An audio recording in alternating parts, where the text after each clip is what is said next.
Welcome to Transformative Principle, where I help you stop putting out fires and start leading. I'm your host, Jethro Jones. You can follow me on Twitter at Jethro Jones.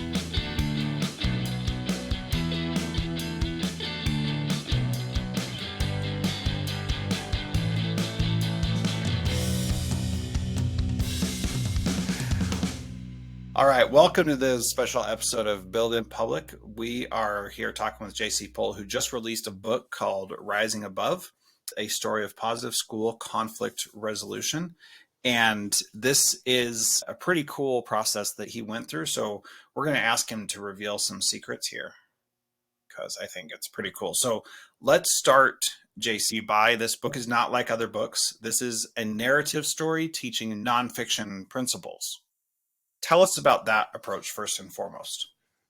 Yeah, well, my background's in film, so I've always been really attracted to story and characters. And when I think about just across my life, the stories and things I remember the most, right, are the films and stories and characters that really impacted me. So when we set out to write a book on school conflict, we didn't want to write like a dry book about like how to handle conflict and what you should do for X, Y, and Z.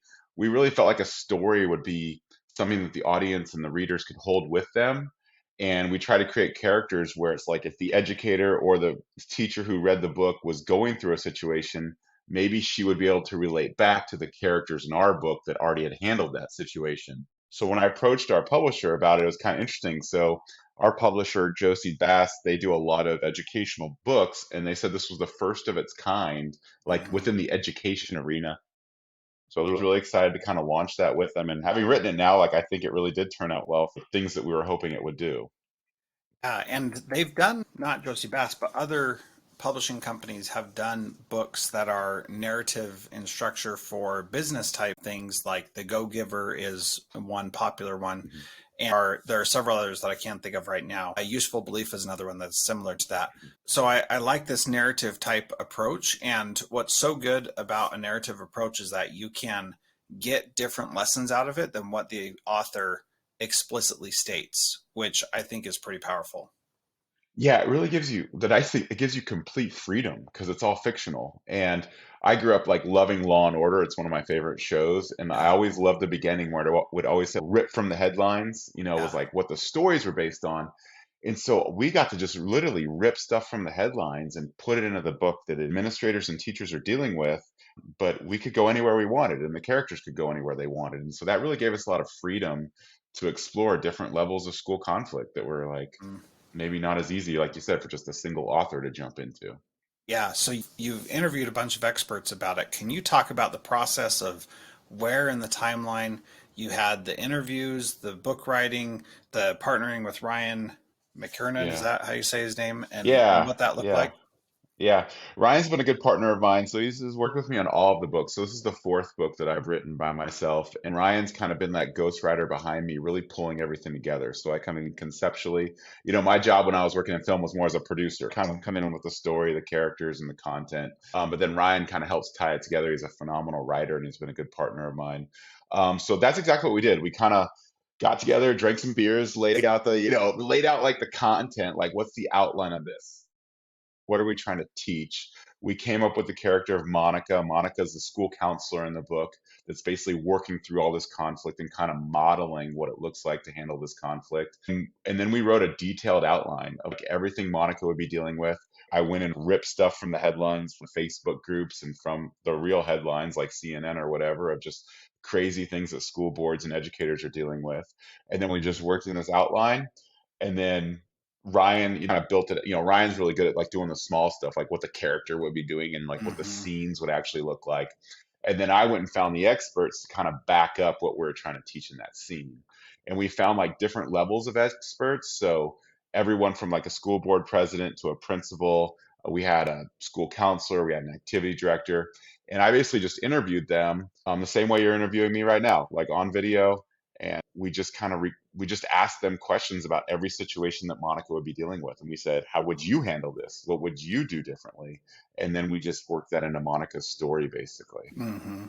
Yeah. And then the cool thing was, is we were left with, if when you read the book, there's a URL in the book where you can click and you can actually see, the interviews that I did with these experts if you wanted to.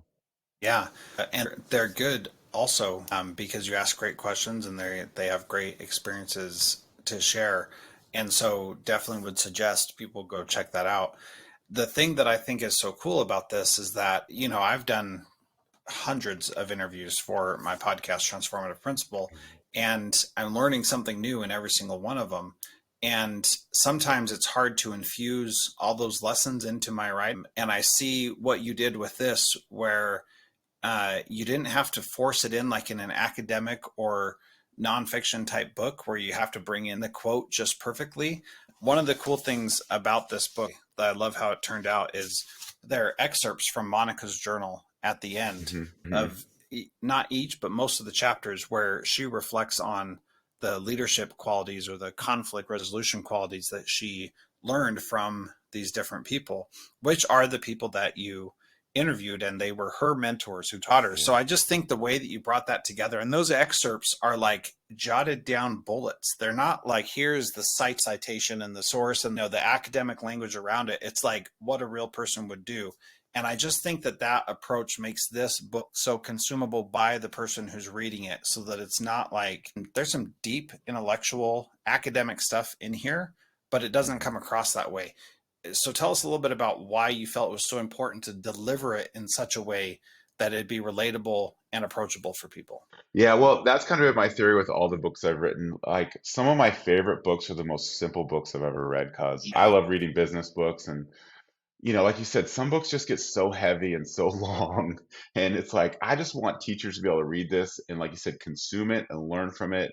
Remember how Monica handled stuff. Remember maybe what some of the experts said, like you said in the journal entries. And that was really the focus is I really try to keep in mind the third year to maybe like the seventh or eighth year teacher. So I'm not trying to write a book for the principal that's been in education for 30 years maybe. I'm trying to like build this bridge to get these younger teachers or younger administrators to realize like how they can work through this conflict. And I felt the best way to do that was to, like you said, boil it down on their level with real life situations, with real life people giving the advice. And these are people I trust that I've met on the road over the years with Teen Truth. So I knew the advice would be solid. And I just thought if we could build something easy that they could hold with them and that Monica could kind of be that character that models what it looks like to handle this conflict, that maybe when they're in that conflict, they would remember what she said or remember what one of my experts said. And we were really hoping that the journal would be something that people could highlight. You're always going through books and you feel, oh, that's something great. I need to remember to highlight that or whatever. It's like we thought the journals at the end of the chapters would do that for people. It's like, hey, Yeah. here's the bullet points you need to remember. Like, this is what she did and this is why she did it. And so, Yeah. yeah, so it's kind of fun to write that. Yeah. Okay, so last question here. Let's talk Yeah. about the business decision of bringing a writer to help you. Why make that choice? And a lot of people are like, "Oh, I can't afford to spend this money to pay this person to do this." How do you reconcile that and manage that in your own mind? Well, for me, like I said, this is the fourth book that Ryan and I have worked on together, so I know the value that he brings. And we didn't get too much in this podcast, but I travel, so I speak in schools. I do a lot of work across the country. I'm constantly on the road, so my ability to sit down and write a book, as well as my own talents to sit down and Yeah. write a book, aren't at the same level as Ryan's. Like he is a writer, he is a good writer, and he's really worth his weight in gold. But what I have found working with him, and probably working with most like ghostwriters, is that they're hungry to make money as a writer. Right? It's Right. hard to make money as a writer. So if I can offer him $2,000 there, $3,000 here, I send him a bonus check every now and when the book sells well. Yeah. Like he is happy, because he made money as a writer, and those are things that like not every writer gets to do. So it's been a really great partnership with me and him. And he's written most of the stuff on our website. Like he is a fundamental part of Teen Truth and what we're doing. I really rely on him. Like every blog I send out goes through him. And so, yeah, it really is a partnership where I don't want to say a percentage, but we're using the JC Pohl name and the Teen Truth name to kind of lead the sales and the push of the book. So I don't know what the percentage would be like. Just say that's 80% of what the public sees, and Ryan's kind of the 20% behind it. It's that 20% that like holds everything together and gets everything going. And then I got to Totally. go out and hit the road and sell it, right? And I've got to. Yeah. And so this was our first book that we did together where we got an advance from a publisher. So that was kind of Wow. cool for him. because everything else we've done has just been on spec. It's been like, hey Ryan, I want to do this book. I'll pay you this money when I make the money, you know. Yeah. And so he's always had, and that's what we do in film, right? That's where the background of film was like, you always do a back end deal. So you tell the actor, you tell the director, like, hey, when we make money, you're gonna make this. And when I would get to send Ryan those checks, it was like proud. You know, I was like proud of those moments. Like, heck yeah, man, here's your check. We made money on it. We said we are going to do it, Hmm. and we did it. And so he and I have just grown that relationship over the years. And this deal was the same thing, only we got paid up front, so that was kind of cool. So Oh, we yeah, all we that's enjoyed that. hallelujah. That's always Yeah, good. like we actually got paid to write a book. You know, it was amazing. Yeah, So that's like he and awesome. I loved, so we had fun with it. I feel Cool. very blessed to have found him. That's awesome. Great. I appreciate you pulling back the curtain a little bit on this. Thanks for being here. Again, JC Pohl, Teen Truth Net, Rising Above, a story positive school conflict resolution. Go check that out. Thank you again for being part of this Build in Public episode. All right, JC, so great to have you on the podcast again. Can you tell us about your book, Rising Above? What makes it unique and different from most books that educational leaders are going to get?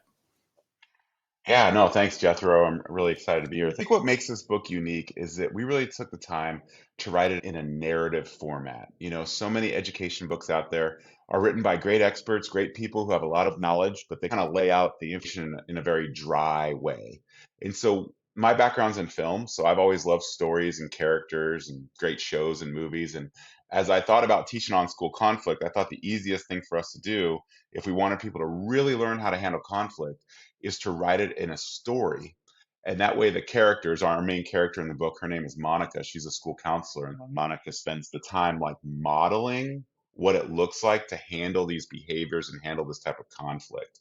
And I think when you reflect on stories and characters, it's the great stories and the characters that we remember and stick with us. And what I was hoping that would happen is that educators who might be down the road after reading this book and entering real conflict in their life might remember what Monica had went through and how she handled it and be able to pull that forward into the situation that they're dealing with.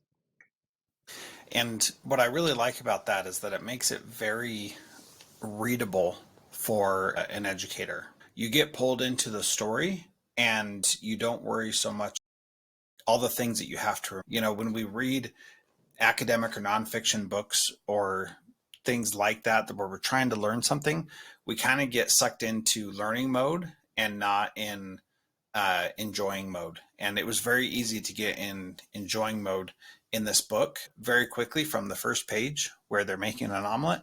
And I think that there's some real power there. So, one of the big lessons from this book is to connect first and then collaborate on a solution. And what I loved about this is that this is what I've been saying for years myself, not as eloquently and not in book form, but I've had so many situations where parents have come in or teachers have come in and they're just fuming mad and they walk out and we're like best buds. And for me, this comes pretty naturally because I feel like I've been blessed with these skills of being able to manage this. But a lot of people get super defensive. Like I get defensive with my kids and it doesn't happen with my kids, but it does happen with strangers and other people. I can be in control then. That's a whole other episode on a different Yeah, podcast, I'm a whole sure. different book. Yeah. Yeah. So, what is it that people need to be aware of in order to connect with people with whom they're disagreeing or in conflict? Yeah, I think like when we hear the word conflict, all of us just jump to like hand grenades and knife fights in the street, right? It's like Yeah. it's always used in such a negative way, but when conflict can be handled appropriately, it's really an opportunity for growth. It's an opportunity to build relationship, and it's an opportunity forward in a positive way. Conflict usually doesn't come to a point or to a head unless there's a reason for it, right? And so I think like that's what Monica is and what we're really trying to teach in the book is that there's opportunity here. And like you said, if we can connect and we can relate at the human level, then we can usually find a solution. And that solution can like it's not necessarily a my way or the highway solution, right? Like most people might think, oh, if I'm going to sit down with the school principal, it's going to be his way or the highway. And it's like, that might not be true. Like in connecting with each other, maybe we can come up with a new solution for little Johnny that's really going to help. Or we can find a new angle here on campus that's going to help kids down the road. And none of that happens if the conversation doesn't take place. And I think, especially in today's day and age where everything's boiled down to text messages and Facebook posts and emails, like that human connection is just so important when it comes to working through conflict, because the text messages and emails obviously don't have the personality and the relational stuff that we all have when we sit down together face to face. Mm. And I think that's something that we really, as we started building the book out, like it was clearly apparent to us. You know, we interviewed a lot of experts for this book, and this was a theme across everybody. Connect before you try to correct. Because if you go in a situation, you try to correct something without the connection, you just, you're setting yourself up for a difficult situation, basically. Yeah, totally. And the thing that I find so fascinating is that we all know that, right? And yet we forget it. Why do we forget it? Yeah. I think it's just like I said, I think when we hear the word conflict, even with my wife and I, like it's just like you think of conflict and you just get this negative connotation to it where it's like, no, this is actually an opportunity. Like we might have conflict around what time the kids go to bed or something. It's like, well, this is an opportunity for us to discuss. You know, now our son's 10. So do we need to adjust the bedtime? Let's have a conversation about it. What does he think? What does he need? And I think that we've just been trained from maybe our families of origin, like I don't know, just who we are as people, what's going on in America and the world these days. It sounds like everyone's in so much conflict. And the saddest thing for me is like the families sometimes that get in conflict where you hear about the brother and sister that don't talk to each other anymore, the parents that don't talk to their kids anymore because of something that happened 20 years ago. And it's like everyone needs to readjust their navigation every now and then. And conflict is an opportunity to make that adjustment. And so if we're not afraid of that, really good stuff can come out of it. I think that's what I've seen as a counselor too. I'll get people in my counseling office where they're so afraid to talk about stuff. But as a counselor, I get to get in there and be like, kind of pull the top off stuff and be like, this is kind of what I'm hearing you say. And then once I flush it out, like now we're having really good conversation. Now we're moving forward. And for some reason, we just, I don't know if it's just people today, but we struggle with that. We struggle with that. Yeah, I don't think it's just people today. I think it's been happening for a long time. As you're saying that, I'm thinking about situations that I'm currently in and that I've been in the past where I've seen conflict be positive and where I've seen it be negative. And there are so many examples, and I don't want to go too deep into any one of them because I want to just pull out some of these high level things that people can apply to whatever conflict they're dealing with. And one of those is this idea of understanding that whatever the other person's position, if you can acknowledge that they are at least 10% right and acknowledge where they're 10% right about something, that goes a long way to connecting and to collaborating. So that's one of the things. I'll just tell this brief story because Yeah, I for think it's sure. so good. My kids were really sucking at doing their chores, and they're 11 to 17. So they're old enough to know how to do chores well, but young enough that they will still slack and get away with it as much as they can, right? And I love them. They're great kids. And we sat down one night and we were talking, and I was like, let's play this game where we give an idea, and then you say, there's 10% right in that. What I like about that idea is blank, and here's how I want to expand on that idea. And so we did this, and we went around and we talked about the issue of the chores not being done well. And we came up with a solution. They have a chore chart, and I would put a little star on whatever chore was done the best each day. Hmm. And this was the solution that we came up with after like 20 minutes of discussion and sharing ideas. Really positive, good, energetic, great conversation. It was really good. And my kids have done a great job with their chores since then. And that was like a month and a half ago, 2 months Yeah. ago. And so because we connected, then we collaborated, we recognized that each other had something of value to add, and we could add to that, then it turned this, why don't you kids do your chores, into this great conversation of how can we all do better? What step do we all need to take to do better? And those kinds of situations where you can acknowledge that somebody has a point and it doesn't have to be as divisive as we typically make things, really made that one situation powerful. What would you add there, JC? Yeah, I mean, I think you're right on it. And what you did right there is you gave your kids a voice in the situation, which created ownership for them, right? So, like, they felt when they were executing the plan that you guys developed that they had ownership in that plan. And so they were kind of able to move forward. There's a great story in the book where Monica and well, she actually coaches one of the other teachers through it. But this is a true story from our community. Where in our Facebook group, our school does this big jogathon. It's this huge Yeah, jogathon or what? They make a bunch of money, and so we fictionalize it in the book.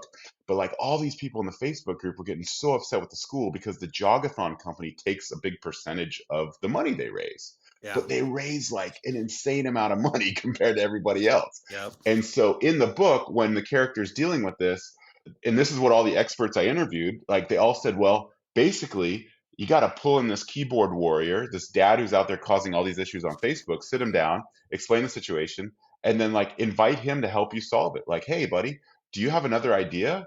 Like, we need to raise $30,000 for a new playground. If you don't think the jogathon's the way to do it, like, how else can we do it? yeah, And then what usually happens is you get down the road because you're kind of the expert because you're in the field, you know, you get down the road and the dad kind of realizes, wow, the Jogathon company is actually the best way to raise this money. And even though they are taking a percentage, it's actually worth it because they're producing such a big product in the end.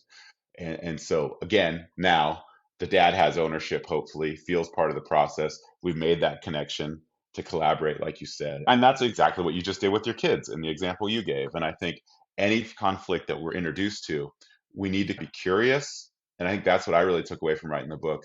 And we need to ask questions.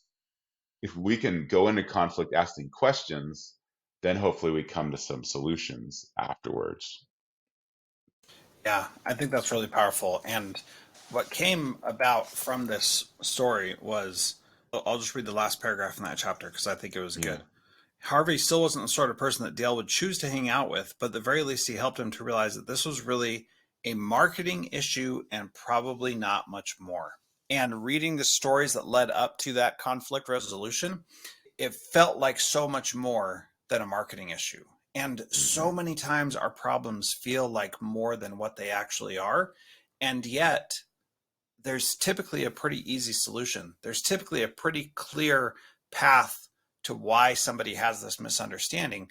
And it was just because Dale, the guy, did, or sorry, Dale was the teacher. He was a teacher. Yeah, Harvey, the other guy. Yeah. Harvey, the guy, was like, they're taking all this money. We're wasting money. This is ridiculous. And it's like, okay, that's a valid concern that you think that that's happening. It totally fine if you think we're wasting money.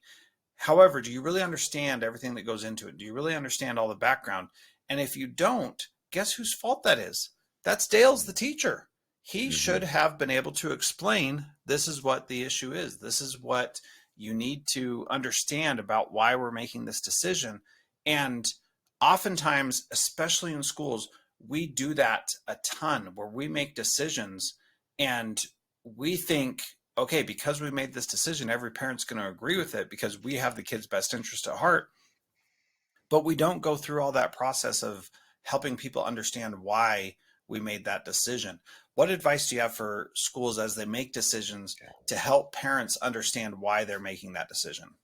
Yeah, Jethro. I mean, it's hard. It's like schools are so big. There are so many things moving in so many different directions. Administrators and teachers are dealing with so much every day. Um, but I think like what I learned in the book is that we still have to go out of our way to make the face-to-face connections as much as we can, the relational connections as much as we can. And I think all of us are guilty of this. All of us are guilty of basically relying on a digital app or an email or a text message to communicate something that maybe needs to be communicated in more, right? And so anything that we can do to get out in front of it, to front load situations with information, like you said in the paragraph you read, like that was a marketing issue. One of the things our superintendent started doing here in our district where I live is she started doing weekly videos where she's literally on camera.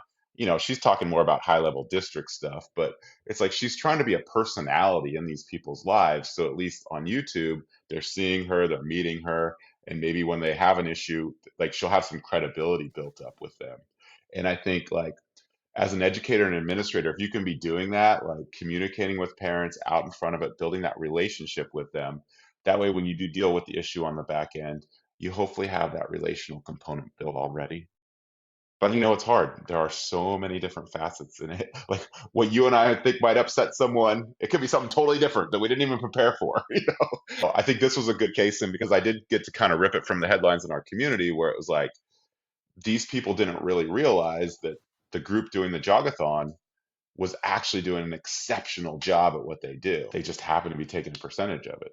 I think people felt sideswiped. That's the word I would use. They felt like they were figuring this out on the backside, like it was like some sort of a conspiracy. Oh my Hmm. God, they're taking all this money. It was like, it's all in all the literature. If you go to the company's website, it probably even says it on their website. It's in the contract they signed with the district. Like none of this was hidden, Yeah. but the people felt like it was hidden. And that's really where the conflict came from. Hmm. Yeah. And so that such a good lead into my next question, which was there are so many things that feel like a conspiracy because people are in the know. And this is part of that marketing issue, that there's not the communication that there needs to be to help people see what is really going on. But it's so hard to do all of that communication, and there's so much on your plate. And it's like every school really needs a full time PR person, but how in the world would you even justify that? It's impossible. There's no way because it doesn't make any sense when it comes down to it. So principals and teachers are asked to be these PR specialists that can tell the story and tell why we're doing things, but that doesn't happen all the time or very well often. And so what would be your advice about getting information out there in a way that your superintendent's doing videos, that's great, but maybe somebody's not good at that, maybe that's not their skill set, maybe that just won't work. What other ideas do you have Yeah. for people to front load information? Yeah, I think everything you said is really accurate. But unfortunately, in today's world, administrators and school leaders are in the situation where they do need to have PR and they do need to Yeah. market things. If you think about it, I don't know, every state I'm sure is different, but here in Texas where I live, like every kid that's in a seat amounts to revenue in the school budget, right? And every kid that shows up amounts to revenue. So we are in a marketing. It's no different than a Taylor Swift concert or a Seattle Seahawks game. Like every person that buys a ticket brings in revenue. And so I think like school leaders do need to think in an entrepreneurial way. Like, what are the things that we're doing to make sure we keep our audience happy and our butts in the seats, right? Yeah. Same way just any other consumer-based brand would do. And I think that's what educators need to realize, especially school leaders, is they are leading a brand, they are leading an experience. The way it feels when you walk in your school, the way it feels when people relate to you, connect with your brand is really important. And so I would encourage educators, school leaders are so good at doing professional development events and going to conferences and stuff. Maybe take the time to read a marketing book. I was looking on, it's not here. I thought it'd be behind me, but there's a great book called Made to Stick, and it's one of the best marketing books I've ever read. And it will teach you the core of like what marketing's all about. Like, I know you're reading books on leadership. I know you're reading books on like PBIS and stuff. Can you read a book on marketing? Can you read a book on PR or finance or just other things that a business person might read and just spend a little time on that or look up a YouTube video or two on that and just realizing like that's part of your job. The same way we're seeing Deion Sanders do it with Colorado football right now. Like he's a marketing genius, right? And so he's winning games because he's out there being Deion Sanders. Every school leader needs to have some of that inside of them too. Yeah. So, on that note, there's the idea of marketing to parents, but then there's also the idea of partnering with parents. And I am firmly in the camp that education is the responsibility of the parents, and the state or schools, private schools or public schools, step in to assist parents with that. So, how do you help schools? What's your advice to help schools partner with parents instead of dictate to parents that this is how we're going to educate your kid? Yeah, it is that two-way street, right? Now, I'm with you too. I think as I travel the country, I probably visit over 100 schools a year. And I think the hardest thing with what you just said is that like not every family and every student is playing with a full deck when it comes to parent involvement. And so while theoretically what you said is like, I believe too, doesn't always play out in reality. So I think like the first step of that a school leader can really be focused on, as well as a teacher, is like inviting parents into the process more. I know we're doing parent nights. I know we do like student parent conferences, but anything else we can do to like get parents on campus and get parents involved. I mean, I go to some communities where I speak and I'll have 150 people show up to a parents night. I'll go to other communities and I'll have five. Yeah. Exact same program, marketed probably the exact same way, but one's got a dramatically bigger turnout. So it's a very hard question to ask, but I think like what needs to be in the educator's heart is what you said. And as long as it's in our heart, hopefully the outcome and the way we move forward will create the results of what you mentioned.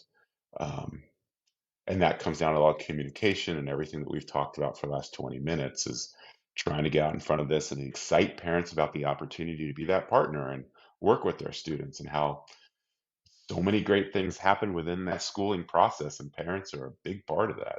Hmm. Yeah, absolutely. I think the other thing that I would add is that you need to bring parents into the school, but you also need to be willing to go out of the school to the Yes. parents. You can't think that everybody is going to be able, willing, and excited to come into the school Yeah. for anything. Oh, yeah. We went to just a quick story. We went to a school outside of Dallas once where they did some sort of it was like a scavenger hunt or something all the teachers had to do during a PD day. Yeah. And they were sending people to kids' homes to like whatever. You had to get a picture with a parent and get a picture with a mascot. Like they had things they had to do like in the home. And like parents loved it. But what teachers really said is it opened to their eyes of like the environment their kids are living in and just really kind of changed their view on some of the work they're doing with their kids. And so yeah, like that outreach is so great, for building community. And that goes back to like the whole concept between about made to stick and the idea that we are marketing the services that we're offering to these students and these families. And so Hmm. just like Disney or Hilton or Marriott would have to do, we should be doing things that are similar. Yeah. Yeah. So, on that note about that story, I did a thing in my school where we went out to we visited the home of every kid before the school year started, and this was in Kodiak, Alaska, big Coast Guard population there.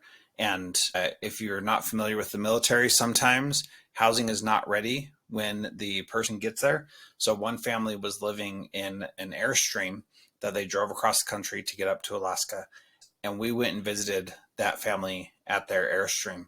Mhm. And what the mom communicated to us after that was, I am on your team 100% because you found us in this airstream and in a campground and still came and visited us. Yeah. And if anybody's thinking about doing this, I totally encourage you to do it. But I want to caution you just a little bit that if it becomes about any kind of judging the families that you're serving, then you're doing it wrong. And if that's what it's about and saying, like, oh, how sad that these kids live here or these kids don't have enough or anything like that, it is so easy, JC, to fall into that trap of judging where your kids are at. It's going to destroy it. It's not about judging where they're at or even like understanding where they're coming from. It's about you being willing to leave and show that you are supporting them, whatever that is. And that would be my cautionary tale if anybody is thinking about doing this, having done it myself. There's real power in it, and you can build some real positive relationships. But you can also go the other way and ruin some relationships if you're not cautious about that judging piece. And so that's something that I think it's so powerful to get out into families' homes and see them and care about them. And like, there's a whole ton of issues around that also, like sending one school official to somebody's house. That can be seen in a very negative light. In fact, in another Yeah. district I was in, they were like, government employees showing us up at somebody's property is not a good idea. You're going to get shot. You don't want to do this. Yeah. And those are things that you just need to be aware of. You need to know your community, understand what they would be open to and not open to, but don't be afraid of it. Like, don't say because one person said that we're not going to do anything like this. recognize that maybe you need to take a different approach and call the parent beforehand and don't just show up at a random time Yeah. or do Or things. maybe as you're talking too, like we're giving the example of going to someone's house, but it could be like just as far as like getting into that community more. So Yeah. the Hmm. local church being like almost like a politician would do when they're running for office, like being at these events, these lunches, like whatever it might Yeah. look like, that Yeah. that maybe the grandma and the aunt and the community are there and they can tell the mom and the dad how great it was to meet this principal or this teacher. But yeah, really thinking about how you can like get out there and build relationships. I think a politician is a good example. Like they're out there trying to, shake hands and kiss babies and build relationships. And that could look different for every type of family, like you're pointing out. So Yeah. success with one family might look very different than success with another family. Yeah, for sure. So, once again, the book is Rising Above, and it is a story of positive conflict resolution. JC Pohl, thank you so much for being here on the podcast, and I appreciate all your insight. This was a great chat. I'm so glad every time we get to talk. Heck yeah. Thank you for the time. Appreciate it.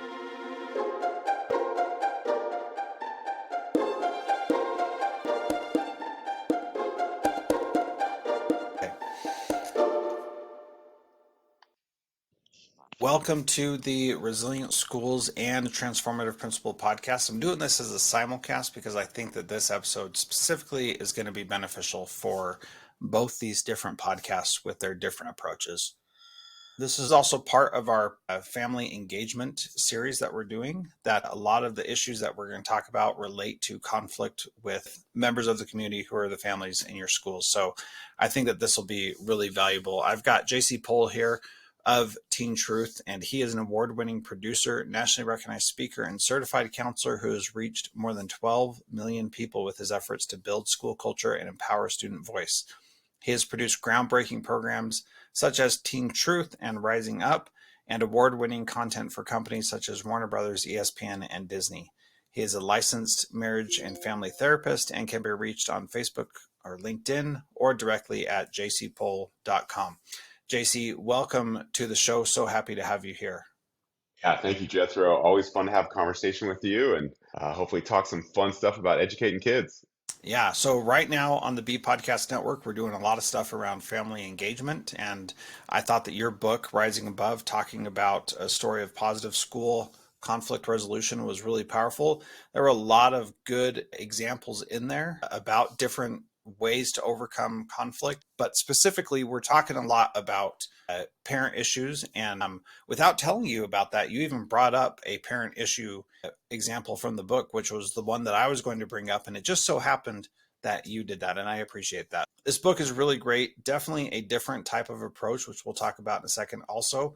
But what do you think people should take away from our conversation today? Well, what I'm hoping from the conversation today is that there's applicable things that you can take away and use right now. Like every podcast I listen to, it's either for entertainment or because I want something. And I know Yeah. as a school leader, as an educator, you're on this podcast because you want to be better, you want to help build culture, you want to get kids to, your schools to be resilient, and your teachers to be successful. And so in this podcast, I think we gave some really good examples of like strategies and techniques that you can take away right now and start using in your school to whether it's dealing with conflict or whether it's just building connectedness across your campus.